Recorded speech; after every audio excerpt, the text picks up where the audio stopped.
Welcome back to part 2.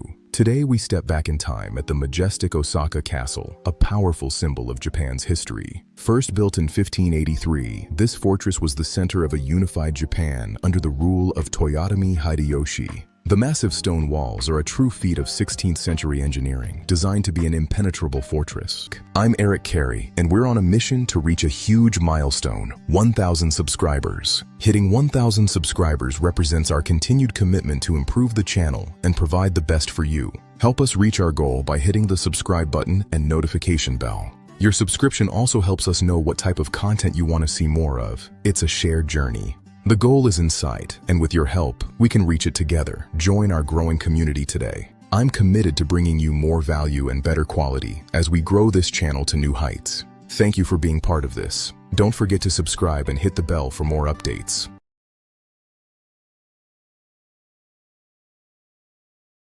Now we head south, towards the electric pulse and retro charm of the vibrant Shinsekai district. If you like this content, please help us by hitting the subscribe button and notification bell so you can be notified when we upload additional content. Shinsekai's centerpiece, Tsutenkaku Tower, was inspired by the Eiffel Tower and stands as a beacon of the New World. Try the local specialty, kushikatsu, but remember the most important rule: no double dipping in the shared sauce. Subscribe for more Osaka adventures and see you in part 3. Thanks for watching.